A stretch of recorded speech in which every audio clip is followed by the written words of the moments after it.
So let's just play a quick little game of candidate assessment.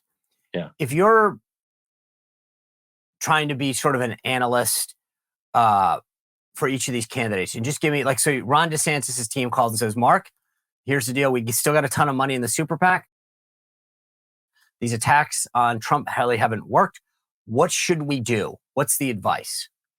I don't give campaigns advice. I can tell you what the people I'm talking to say, which is the people who want him to win. I hear every day from Republicans who strategists who've been in past presidentials who say, we don't want Trump, and DeSantis is still the horse that can stop him.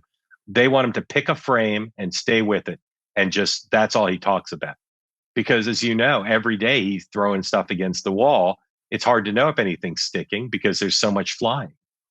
So see, I think the DeSantis strategy is, sir, with all due respect, go salvage what you have left and then try again after Trump, because it's not going to happen. I mean, and I feel, and I get that. And I know it's tough sometimes for people to hear that, but he is, to your point about pick a frame, he's had enough frames to fill a skyscraper with different windows. And it's, as somebody who actually likes DeSantis, who has thought he thinks he does a good job as governor, my advice to him would be, sir, this is one where we got to just sit it out now, make an excuse to go back to Florida, and then bide time. Look, based on the reporting I've been doing on him for a couple of years, I've always been skeptical that he was ready to run, particularly against someone as formidable as Donald Trump. Right.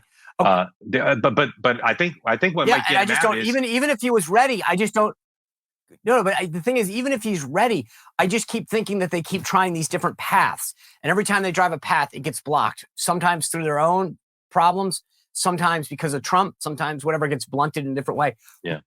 He's also going to run out of money. My point isn't disrespectful to him or his campaign. It's like, right. He may be out of money. That's what might get him out. Look, his other problem now is he's gone all in on Iowa, even though he's going to other states. He's all in Iowa. So's Tim Scott. So's Mike Pence. So it's crowded of the people who are staking it all on Iowa.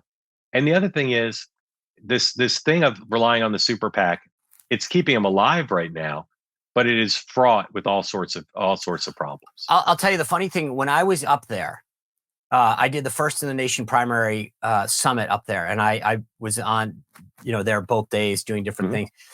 I showed this to the viewers a couple weeks ago.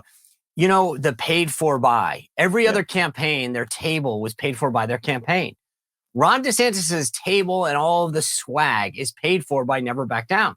Yeah. That campaign, and everybody brought it up that's sort of a political animal up there. They've never seen a super PAC do the day-to-day minutia type stuff that has always been in the domain of a campaign. Yeah. Look, I think it mostly doesn't matter, but I do think it matters on the margins.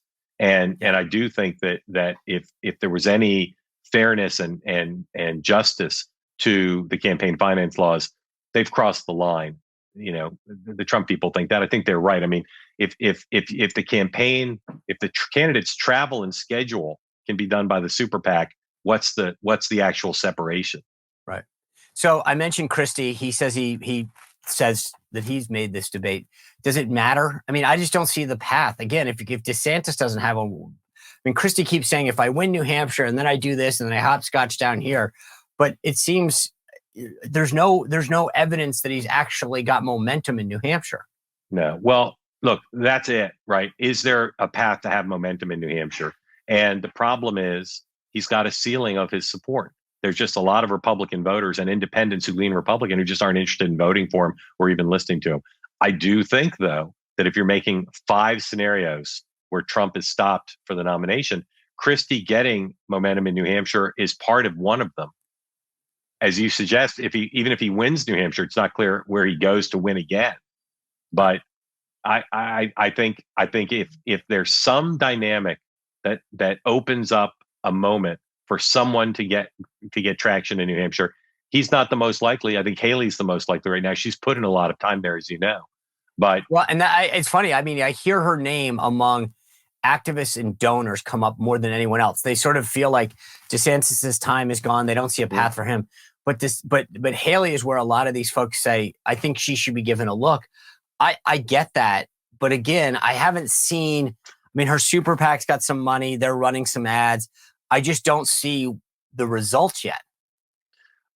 I mean, if the election were held at the Regency Bar, she'd do quite well, where donors gather. But she's not surging in the polls. She's seen a slight uptick, and Trump's lead is bigger than it was. So again, we can declare it over, or we can look for theories about how someone could do well. She could finish second in Iowa and second in New Hampshire, and then beat Trump in South Carolina. I'm not predicting that. I think the chances of that are de minimis. But she has, at this stage, when voters really aren't paying much attention, she has the hottest hand right now, and that makes her the most likely. Yeah, I feel like the last candidate that I think deserves any attention, we'll go down the list real quick, but is Ramaswamy. I feel like he had his moment. When I was in New Hampshire, we'll put it this way: when I was in Iowa, there was definitely a sense that people wanted to meet him, to see him. He had a following. When I was in New Hampshire, it's almost like he had jumped the shark, and he was starting to fade already. Yeah, there's certainly a sense of that again amongst the people who are paying attention. I think that the paradox of the fight to try to become the Trump alternative is there are only two kinds of candidates who can't succeed doing that. The ones who say, I'm just like Trump, but better, because they're never going to be better than the real thing, which for a lot of voters is Trump. Mm-hmm. And the ones who say, I'm not like Trump at all. And the problem is there's only two options. There's just, he's basically said, Trump is awesome. He's the best president ever, but I'd be better. Right. And there's just not a lot of market. So I think the ceiling that he has is, despite his skills and despite his media omnipresence, he just has a ceiling on his support. And I think he might have already bumped up against it. I feel like people wanted to give him a look. And then after that first debate, he had as much momentum as he's ever going to have. And I just didn't see it translate. I want to kind of switch the discussion a little before we leave that, I just want to make sure we're clear on this. So you got Pence, Scott, Burgum rounding this out. Is there anybody? I mean, I think that Pence has serious money problems, and I don't see him going further. I think Burgum, yes, he's got enough to keep writing checks, but nothing's changing the game. And then Tim Scott, he may have a little bit more money in that Senate bank account that he can transfer into his presidential federal account. But I just, again, nothing among those three is doing anything to give me any sense that there's a glimmer of hope for them. Yeah.